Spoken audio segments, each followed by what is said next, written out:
नमस्कार, बहुत स्वागत है आपका डिबेट लाइव बड़ी बहस मध्य प्रदेश में। मैं हूं आपके साथ अमित शर्मा। मध्य प्रदेश में सियासी संग्राम में के बीच तू डाल डाल मैं पात पात की स्थिति बनती जा रही है, लेकिन मतदान से पहले ही शपथ ग्रहण की तैयारी शुरू हो जाए, ये शायद पहली बार हो रहा है। मध्य प्रदेश कांग्रेस ने शपथ ग्रहण की तैयारी शुरू कर दी है। 7 नवंबर को कमलनाथ का शपथ ग्रहण होने जा रहा है। ये हम नहीं कह रहे, कांग्रेस का दावा है। कांग्रेस के प्रदेश अध्यक्ष कमलनाथ के बेटे खुद अपने पिता के शपथ ग्रहण का आमंत्रण दे रहे हैं। देखिए एक खास रिपोर्ट।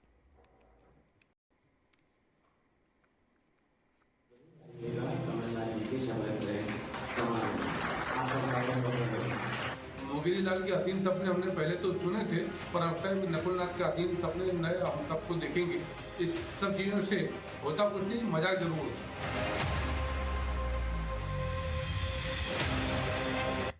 कहते हैं सूत न कपास, जुलाहों में लट्ठम लट्ठा।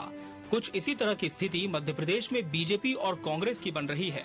सत्ता में आने की बेकरारी का अंदाजा इस बात से लगाया जा सकता है कि कमलनाथ के बेटे नकुलनाथ ने चुनाव होने से पहले ही पिता के शपथ ग्रहण के लिए आमंत्रण देना शुरू कर दिया है। केवल 17-18 दिन बाकी है और मैं निवेदन करना चाहता हूं कि 17-18 साल तो आपने अन्याय झेला है, तो 17-18 दिन आप पूरी ताकत से, पूरी मेहनत से कांग्रेस पार्टी का सहयोग करिएगा और 7 तारीख को भोपाल जरूर आइएगा कमलनाथ जी के शपथ ग्रहण समारोह। इधर बीजेपी ने कमलनाथ के शपथ ग्रहण को कांग्रेस के ख्याली पुलाव बताया है। इसे कांग्रेस की मतदाताओं के अपमान वाली राजनीति करार दिया है। बीजेपी की माने तो लोकतंत्र में मतदाताओं के मत के परिणाम से पहले इस तरह से शपथ ग्रहण का आमंत्रण देना मतदाताओं का अपमान है। देखिए, नकुलनाथ जी जिस प्रकार के राजनीतिक बयान देते हैं वो स्पष्ट है कि वो एक अपरिपक्व राजनेता है जिनका अल्पकालिक राजनीतिक अनुभव है। पिताजी की कृपा से परिवारवाद के चलते वो सांसद जरूर बन गए, पर राजनीतिक क्षमता भी नहीं उत्पन्न हो पाई। ये वही नकुलनाथ जी जिन्होंने कांग्रेस की राष्ट्रीय नेतृत्व को ताक पर रखकर कांग्रेस की कार्य समिति और टिकट वितरण की प्रक्रिया को किनारे रखा और छिंदवाड़ा के टिकट घोषित किए। आज अपने पापा को मुख्यमंत्री डिक्लेयर कर रहे हैं। तो मुझे लगता है नकुलनाथ जी, अभी आपको थोड़ी राजनीतिक परिपक्वता की आवश्यकता है। मोगिरी लाल के हसीन सपने हमने पहले तो सुने थे, पर अब तक नकुलनाथ के हसीन सपने नए हम सबको देखेंगे। इस सब चीजों से होता कुछ नहीं, मजाक जरूर होता है। लोकतंत्र में मतदाता ही सर्वोपरि होता है और मतदाता के मत के आधार पर ही सरकारें चुनी जाती हैं। लेकिन शायद नकुलनाथ को जनमत से मनमत पर ज्यादा भरोसा है, इसलिए वो वोटिंग और काउंटिंग का इंतजार नहीं करना चाहते। सत्ता में आने की बेकरारी निश्चित रूप से हर एक दल को होती है, होनी भी चाहिए, लेकिन बेकरारी इतनी न बढ़ जाए कि वोटिंग से पहले ही शपथ ग्रहण की तैयारी शुरू हो जाए। इसके पहले भी कमलनाथ मुख्यमंत्री पद की शपथ लेकर सियासी विवादों में घिर चुके हैं। Bureau report, TV 24 news. और आज इसी विषय पर हम चर्चा करेंगे और इसके लिए हमारे साथ खास मेहमानों का पैनल भी जुड़ चुका है। हमारे साथ डॉक्टर सनवर पटेल जी जुड़े हैं, जो कि बीजेपी से कैबिनेट मंत्री दर्जा प्राप्त हैं। बहुत बहुत स्वागत है सनवर जी आपका।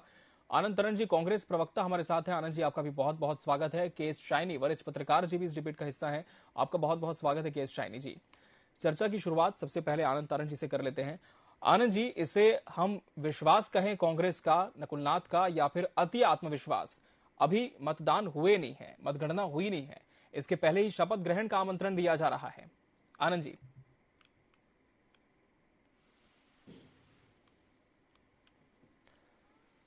आनंद जी, आप सुन पा रहे हैं मुझे? आवाज आ रही है आप तक? जी जी जी जी। मैं ये बोल रहा हूँ, आज जो चुनाव हो रहे हैं मध्य प्रदेश में, वो मध्य प्रदेश की जनता बनाम भाजपा चुनाव है जी। क्योंकि मध्य प्रदेश की जनता ने जनादेश 2018 में कांग्रेस को दिया था जी। और जिस तरह से खरीद फरोख्त कर कर व्यापारी बनकर जी और जनता के विश्वास पर डाका डाला है भारतीय जनता पार्टी ने, तो निश्चित रूप से आज मध्य प्रदेश की जनता उतावली है। क्योंकि जिस तरह से 3 साल में जो कुशासन था भारतीय जनता पार्टी का, जिस तरह से भारतीय जनता पार्टी के शासन काल में लूटो और राज करो वाला काम था, 4000 करोड़ के कर्जे से मध्य प्रदेश को लाद दिया। धर्म के नाम पर राजनीति करने वाली पार्टी ने महालोक में किस तरह से हाहाकार मचाया कि एक जरा से झोंके में ऋषि मुनियों की मूर्तियां पानी में, हवा के झोंके में बह गई। तो निश्चित रूप से 870 करोड़ रुपए का घाला था, 80% का घाला था। मध्य प्रदेश में 50% कमीशन का घाला चल रहा है। तो निश्चित रूप से आज चाहे किसान हो, चाहे व्यापारी हो, चाहे कर्मचारी हो, चाहे किसी वर्ग का भी हो, बेटी हो, बेटियों की इज्जत लुट रही है, आदिवासियों के साथ अन्याय हो रहा है, इज्जतें लुट रही हैं, उनके ऊपर पेशाब की जा रही है, उनकी पिटाइयां हो रही हैं और मतलब उनकी जमीनों पे कब्जे किए जा रहे हैं। तो हर तरीके से भारतीय जनता पार्टी के कार्यकर्ता और नेता इसमें संलिप्त हैं और आज मध्य प्रदेश की जनता उतावली है भारतीय जनता पार्टी को जमीन पर बिठाने की, क्योंकि भारतीय जनता पार्टी ने न केवल आदिवासियों, न केवल दलितों, न केवल पिछड़े वर्ग, न केवल व्यापारी अगड़े वर्ग, मतलब हर तरह के लोगों को परेशान कर रखा है। और तो और अब तो जो संभ्रांत लोग हैं उनको भी परेशान कर रहा है। तो निश्चित रूप से आज जो चुनाव हो रहे हैं वो केवल और केवल जनता बनाम भारतीय जनता पार्टी है। और इसलिए नकुलनाथ जी ने जो बोला है, निश्चित रूप से जनता की जो आवाज है उसको उन्होंने बुलंद किया है। जो जनता का, तो जनता ने जनादेश जब कमलनाथ जी को दिया था, कमलनाथ जी मुख्यमंत्री बने थे और कमलनाथ जी ने जिस तरह से 15 महीने जो शासन का मौका मिला था उसमें 11 महीने जो काम किया था और उसने उन्होंने कीर्तिमान स्थापित कर दिया था। उन्होंने 1 रुपए यूनिट लाइट दी थी। हमारे पत्रकार मित्र कहने लगे थे हमारा 100 रुपए का बिल आने लगा जो पहले 700 रुपए का आता था। आपने देखा होगा 55 लाख किसानों का कर्जा माफ किया। आपने ये भी देखा होगा भारतीय जनता पार्टी के मंत्री ने, कृषि मंत्री ने विधानसभा की पटल पर स्वीकार किया कि 27 लाख किसानों का कर्जा माफ हुआ। चलिए उपलब्धियों पर भी बात करेंगे। जल्दी से मैं रुक कर लगता हूँ डॉक्टर सनवर पटेल जी का। डॉक्टर सनवर पटेल जी, कमलनाथ के शपथ ग्रहण की तो तारीख भी कांग्रेस ने बता दी और कह रहे हैं कि ये जनता की आवाज है जो नकुलनाथ ने मंच से संबोधित करते हुए कही थी। लेकिन क्या ऐसा ही कॉन्फिडेंस बीजेपी का है? क्या आप बता पाएंगे शिवराज सिंह चौहान मुख्यमंत्री पद की शपथ कब लेंगे? क्या जनता का साथ है? अमित जी देखिए जी, सबसे पहले तो मैं ये पूछना चाहता हूँ हमारे विद्वान साथी से कि इतना दम्भ कहां से लाते हैं जी, इतना घमंड कहां से लाते हैं? 109 सीटें मिली थी भारतीय जनता पार्टी को और 13-14 इनकी थी, कोई ज्यादा नहीं थी। वोट हमको ज्यादा मिले थे, वोटों का प्रतिशत हमको ज्यादा मिला था। लेकिन डेमोक्रेसी में संख्या बल का अपना महत्व होता है। जी, जब सरकार आपकी बनी तो आपने उतने ही दम, उतने ही घमंड में, जैसा आज आप घमंड दिखा रहे हैं, जब आपके एक लोकप्रिय बड़े नेता ने कहा कि आपके घोषणा पत्र के बाद वचन पत्र लाए हैं और वचन पत्र के वचन पूरा करना होंगे वरना मैं रोड पर उतरूंगा, तो यही दम उस दिन दिखा था, यही घमंड में उस दिन बोला था उतर जाइए सड़क पर। उतर गए सड़क पर जी, तो सड़क पर उतरकर जनता के बीच गए। 28 में से 19 सीटें आप हारे हैं। लेकिन आज फिर वही बात, इसके पहले भी वही बात। आप कहां से इतना दम लाते हैं? कहां से इतना घमंड लाते हैं? आप 404 से 44 पर आ गए देश भर में जी, आप 30 राज्यों से 3.5 राज्यों पर आ गए पूरे देश में जी, फिर भी इतना घमंड? आप जनता के बीच जाकर काम करने की बात पर घमंड करते कि हमने ये काम किया, नहीं कुछ नहीं किया। जी, 15 माह की सरकार में आप कर्ज की बात कर रहे हैं। अरे पिपलिया मंडी जो मंदसौर जिले में आती, वहां आपके राहुल गांधी जी आए थे और वो हमको गिनती सिखा कर गए थे 1 से 10 तक की और कहा था कि 10वें दिन अगर 2 लाख रुपए का कर्ज माफ नहीं हुआ मैं मुख्यमंत्री बदल दूंगा। तो 15 माह में आपने कितने मुख्यमंत्री बदले? 2 लाख रुपए का कर्ज तो एक आदमी का भी माफ नहीं हुआ। अरे 1 नहीं 2 नहीं 973 वचन आपने वचन पत्र में दिए थे, एक भी वचन पूरा नहीं किया। एक युवा बता दीजिए जिसको बेरोजगारी भत्ता दिया हो, एक बेटी बता दीजिए जिसको स्कूटी दी हो, एक दूध वाला बता दीजिए जो दूध का व्यवसाय हो जिसको आपने बोनस दिया हो। अरे जितनी जन कल्याणकारी योजनाएं चल रही थी वो भी आपने बंद कर दी, त्राहिमाम मचा दिया, हाहाकार मचा दिया।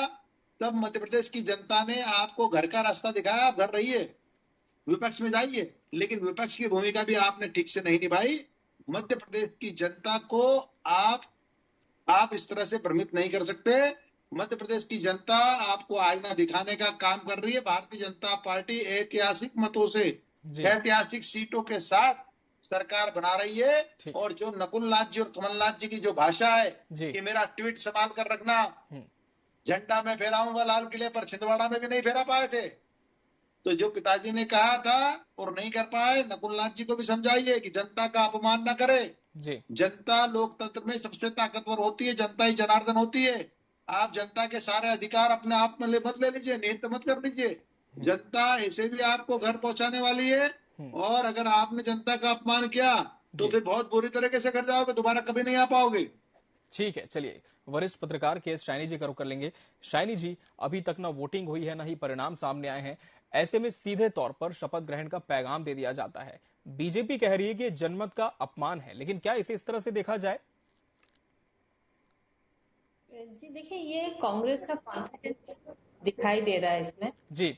और मैं ये कहूँगी मेरे ख्याल की हंसी सपने जो है ये देखने का अधिकार सबको है जी। आप को इस चीज से रोक नहीं सकते कि आप सपने ना देखें, पर मुझे लगता है कि इसके पीछे जो है जी। ये एक नैरेटिव सेट करने का उद्देश्य है कांग्रेस का कि उनके जो वर्कर्स हैं, पार्टी वर्कर्स हैं, उनके अंदर कॉन्फिडेंस बिल्ड करें। और आप ये देखेंगे कि प्रधानमंत्री ने भी 2024 के लिए अपने आप को प्रधानमंत्री घोषित कर दिया पहले से ही, चुनाव तो हुए नहीं है। तो ये एक दूसरे पर आरोप लगाने की कोई औचित नहीं दिखता है, क्योंकि ये सभी कर रहे हैं। आप अपने एक चुनाव जो है एक तरह का युद्ध है और everything is fair in war and love बोलते हैं, तो वो चीज आज दोनों पार्टी कर रही है, वो अपने तरीके से अपने पार्टी में। पर मेरा ये सवाल है कि इतना कॉन्फिडेंस आ कहाँ से रहा है कांग्रेस के अंदर, किस वजह से इतने कॉन्फिडेंस है कि ये कह रहे हैं कि हमारी सरकार आएगी, कमलनाथ जी शपथ ग्रहण करेंगे। तो आप देखिए, जो कर्नाटक का चुनाव है वो जब से कांग्रेस ने जीती है कर्नाटक का चुनाव, इसके बाद से मुझे लगता है कांग्रेस के अंदर एक कॉन्फिडेंस का लेवल काफी बड़ा है। उनको लगता है वो सेम स्थिति मध्य प्रदेश में होगा, एंटी इनकम्बेंसी जो है वो कर्नाटक में थी, उसका फायदा बीजेपी को मिला, कांग्रेस को मिला वहां पे। वही उम्मीद को बीजेपी कांग्रेस का जो यहाँ पे मध्य प्रदेश में भी वही स्थिति दिख रहा है उन्हें। और दूसरी बात है कि बीजेपी के अंदर जो 2-3 तरह की बीजेपी बन गई है, एक शिवराज की बीजेपी है, एक महाराज की बीजेपी है, और एक ये कहा जाता है जो नाराज बीजेपी है। तो ये भी एक चीज है जो कांग्रेस के अंदर एक कॉन्फिडेंस दिला रही है कि वो सत्ता में वापस आ जाएगी। ठीक है जी। आनंद जी, इतना कॉन्फिडेंस कहां से आया? क्या 15 महीने की जो सरकार थी उसके कार्यकाल को लेकर आप जनता के बीच में जा रहे हैं, या फिर जिस तरह से लगातार कमीशन खोरी का, घोटालों का आरोप आप बीजेपी पर लगाते रही आपकी पार्टी, उसे लेकर आपको लगता है कि इस बार जो जनता का मत है वो आपके साथ जाएगा? आनंद जी देखिए, ये सब चीजें जो है वो सब प्लस पॉइंट में जाती हैं कांग्रेस के और जनता के। देखिए, आप ये देखिए कि भारतीय जनता पार्टी जो अपने को चाल चरित्र चेहरे की पार्टी बोलती, दूसरी पार्टी लाइन से हट के बात करती थी। आज आप देख लीजिए, गृह मंत्री मध्य प्रदेश में, वो गृह मंत्री जो सर्वशक्तिमान थे, वो गृह मंत्री जिनके सामने पत्ता भी नहीं हिल सकता था भारतीय जनता पार्टी के सांसद, आपने देखा भोपाल में जब हुआ तो अपने भोपाल के सांसद को उन्होंने बोल दिया बैठ जाइए, मेरे को सब मालूम। आज एक छोटा सा कार्यकर्ता उनके सामने किस तरह से मुंह उठा के बात कर रहा है, किस तरह से उसने उनको जवाब दिया और वो बैकफुट पर चले गए, वापस चले गए। तो ये देख लीजिए, और इसके बाद इस्तीफा हो गया। तो किस तरह से भारतीय जनता पार्टी के अंदर खाने में कितनी कला है। तो निश्चित रूप से ये जो कला है वो जनता की जो भावना है वो व्यक्त कर रहे हैं कि जन भावना भारतीय जनता पार्टी के फेवर में नहीं है। लोग इस्तीफे दे रहे हैं पार्टी से, जो पदों पर बैठे अध्यक्ष हैं, महानगर के अध्यक्ष वो इस्तीफा दे रहे हैं। तो अब इससे समझ लीजिए। दूसरा एक बात और है, भारतीय जनता पार्टी के मित्र हमारी बहुत बड़ी बड़ी बातें बोल रहे थे। मैं तो ये पूछना चाहता हूं कि आज से 9 साल पहले, 10 साल पहले, जब 2013 में भारतीय जनता पार्टी के नेताओं ने वायदे किए थे कि 2 करोड़ नौजवानों को प्रतिवर्ष नौकरी देंगे, 15 लाख रुपए देंगे, काला धन देंगे, हमारा सर्व से मस्तक झुक रहा है, वो रुपए का मूल्यन हो रहा है। आज वो 84 रुपए चला गया, 84 रुपए के पार हो गया। अब कहीं शांति है, सब चाहते, वो कहाँ गई वो अरुणा ईरानी है, कौन सी ईरानी, स्मृति ईरानी, उनका पता ही नहीं है कहाँ। सिलेंडर गैस की बात करती थी, गैस सिलेंडर की लेके घूमती थी टंकी, अब वो तो पता ही नहीं है, नरारा कहीं नहीं। दूसरा एक बात और है, डीजल पेट्रोल की बात है। अरे ऐसा कौन सा मामला है जो एक मामला इन्होंने पूरा कर दिया? दूसरा ये कि जो जवाहरलाल नेहरू जी ने 9 रत्नों की स्थापना की थी, उनको बेच रहे हैं, कोड़ियों के नाम दे रहे हैं, अपने मित्रों को बेच रहे हैं। आप एक बात और देखिए, 80 करोड़ जनता को गेहूं दे रहे हैं। आपने देखिए, ये आप देख रहे हैं समाचार पत्रों में ही छपा है कि जबलपुर से गेहूं आया 20 लाख टन, सड़ा गेहूं आया, उसमें कंकड़, मिट्टी, पता नहीं क्या क्या मिला। तो आप देख लीजिए, जो जानवर खाने के लायक नहीं है वो जनता को दे रहे हैं। तो ये किस तरह की सरकार है?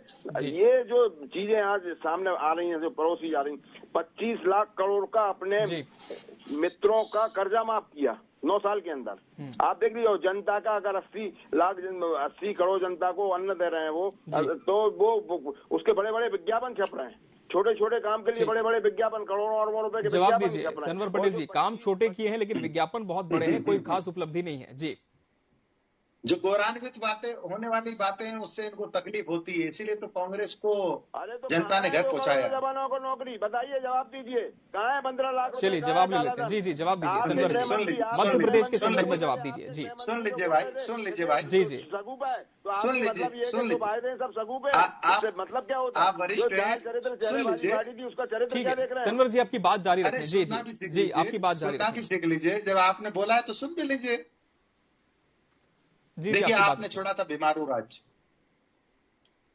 आपने जब राज्य को छोड़ा तो 11,000 रुपए प्रति व्यक्ति आय होती थी, आज 1,40,000 रुपए प्रति व्यक्ति आय है। आपको ये हजम नहीं हो रहा है, सहन नहीं होता है आपको। महंगाई चरम सीमा अरे पर, उसके सड़क, बारे में बात करो बिजली, ना। पानी, चारों तरफ महंगाई का पूरा आलम है। इंफ्रास्ट्रक्चर, लेकिन अरे पूरे मध्य प्रदेश को बर्बाद करके रखा था आपने, हालत खराब करके रखी थी आपने पूरे मध्य प्रदेश की। आज मध्य प्रदेश को देखिए और कल का मध्य प्रदेश देखिए जो आपने छोड़ा था। मात्र 44,000 किलोमीटर सड़कें थी, उन सड़कों में भी गड्ढे हैं, सड़क जनता के बीच में देखो ना क्या हाल है। बना रखा था आज आपने। लोग परेशान सड़क है हैं, या आज गड्ढे, लोगों को गड्ढे खाने के सड़क। लाले पड़ अरे रहे मध्य हैं। प्रदेश की सीमा में आप जब तो अट्ठास बाहर से हमारे क्योंकि लोग जो आते थे विकास हुआ तो केवल भारतीय जनता पार्टी के नेताओं का करना हुआ। मध्य प्रदेश आ इस गया तरह है। से आपने आज चमचमाती 5,11,000 किलोमीटर सड़कें श्रीमान, 5,11,000 किलोमीटर सड़कें। आपने ब्रह्म मंदिर की जमीन खरीदी में घोटाला बिजली किया। आती तो थी ये या तो जाती थी, भाजपा की सरकार है, पता नहीं भाजपा चलता के था। लोग हैं, केवल और केवल बिजली कभी ईंटों कभी का आती चंदा थी, चोरी किया। आप इस हमेशा तरह के काम जाया कर रहे करती हैं थी। और जनता 2 तो फीस से आज 3 फीस परेशान बनाने है। पड़ते थे। इतनी परेशानी आज है, पूरा दिल्ली में जनता बिजली जानती, के क्या जनता हाल के है। बीच में तो जाइए, आपको समझ में आएगा। आज आपके लोगों ने जन आशीर्वाद यात्रा निकाली, किस तरह से विरोध हुआ ये भी हम सब ने चल देखा रही है। है। आप क्यों गौरवान्वित नहीं होते हैं? आपके समय में 7 लाख हेक्टेयर कृषि भूमि सिंचित होती थी, आज 47 लाख हेक्टेयर होती है। आप क्यों गौरवान्वित नहीं होते हैं? आपके समय में कृषि के क्या हाल थे? आज 7 बार कृषि कमल अवार्ड मध्य प्रदेश को मिला है। 18 साल आप से क्यों मध्य प्रदेश में गौरवान्वित नहीं आप होते और हैं? केंद्र में बताइए। आप सरकारें आपकी अरे हैं। पंजाब सर को मानने के लिए बचाना। आपको जो सत्ता है वो इस तरह की बातें करते हैं। पूरे इससे ज्यादा देश के नकारात्मक अंदर बात जो इससे से जो ज्यादा गेहूं निंदक निर्यात बात हुआ क्या उसका हो सकती है 45% कि जो हिस्सा सत्ता में 20 साल से मध्य प्रदेश का में है। बैठे, क्यों वो गौरवान्वित अगर नहीं कांग्रेस होते के हैं? नाम का रोना रहेंगे, बता दीजिए इसका जरा। मतलब तो अकर्मण्य उन्हें कुछ आता नहीं है। केवल मध्य प्रदेश सांप्रदायिकता और के अलावा देश उनके पास कुछ गौरवान्वित नहीं हुआ है। है, केवल और आपको केवल क्यों तकलीफ होती सांप्रदायिकता, है? केवल चलिए और कार्यक्रम के केवल अंतिम चरण में हम पहुंच चुके जनता ने हैं। आपको वरिष्ठ पत्रकार बताया के है। शाइनी जी का रुख करेंगे। शाइनी जी, दोनों ही प्रवक्ताओं को आपने सुना। बीजेपी के पास हमेशा हर डिबेट में बहुत सारी उपलब्धियां होती है बताने के लिए, जिनका वो दावा करते हैं कि धरातल पर काम हुए हैं। कांग्रेस लगातार सरकार की नाकामी गिनाती है, लेकिन इस बार ये जो हम देख रहे हैं कि एक विश्वास कांग्रेस में आया है, इसके पीछे की वजह आप क्या मानती हैं? और बीजेपी के पास क्या इस बार मध्य प्रदेश के जो चुनाव हैं उनमें बदलते समीकरण में किसी तरह की चुनौती आप देख पा रही हैं? बिल्कुल अमित जी, देखिए बीजेपी के सामने बहुत बड़ी चुनौती है इस बार। जी। तो पहले जिस तरह से बीजेपी के अंदर एक इनफाइटिंग कम थी, अब सिंधिया गुट जी के आने के बाद बीजेपी के अंदर भी वही स्थिति हो गई जो कांग्रेस के अंदर हुआ करती थी। जी। तो ये एक बहुत बड़ा चैलेंज है और मुझे लगता है कि ये बीजेपी को कहीं ना कहीं इस चीज को प्रूव करना पड़ेगा कि किस तरह से ये जो एक इनके अंदर जो विद्रोह करने वाले जो कैंडिडेट्स हैं, जो जिनको टिकट नहीं मिला है और जो सिंधिया गुट से नाराज है, इनको किस तरह से ये स्पेसिफाई करते हैं। ये एक बहुत बड़ा चैलेंज है बीजेपी के पास। और जिस तरह से एंटी इनकम्बेंसी, इतने सालों का एंटी इनकम्बेंसी जो बना हुआ, कई लोग को ऐसे लोगों को टिकट दे दिया है बीजेपी ने संतुष्ट करने के लिए। अब जैसे नरेंद्र सिंह तोमर है, कैलाश विजयवर्गीय ने इतने सांसदों को ले आए हैं यहाँ पे ताकि उस चीजों को फाइट कर सके। पर ये तो चुनाव के बाद ही पता चलेगा कि कितने सक्सेसफुल होते हैं। इसलिए पर बीजेपी के सामने इस बार जो पिछले बार जैसे आसान नहीं रहेगा, बहुत बड़ी चुनौती है इनके सामने। जिस तरह से राजनीतिक समीकरण दिखाई दे रहा है, 2-2 फाड़ हो गए हैं बीजेपी के अंदर, तो ये बहुत चुनौती भरी खतरनाक मतलब एक वो दिखता है। बिल्कुल, तो चुनौतियां कई हैं और कांग्रेस ने तो हालांकि पूरी तरह से दावा किया है कि जीत इस बार कांग्रेस की होगी और कमलनाथ के नेतृत्व में प्रदेश में सरकार बनेगी। बहरहाल चुनाव की वोटिंग में अभी कुछ समय है और उससे भी ज्यादा इंतजार परिणामों के लिए करना होगा, तो कुछ भी कहना अभी जल्दबाजी मालूम होता है। समय हमारे पास इतना ही था इस चर्चा के लिए। इसके लिए आप तीनों मेहमानों का बहुत बहुत शुक्रिया हमसे इस डिबेट में जुड़ने के लिए। इसी के साथ बड़ी बहस एमपी डिबेट लाइव में आज के लिए फिलहाल इतना ही। मुझे दीजिए इजाजत, नमस्कार।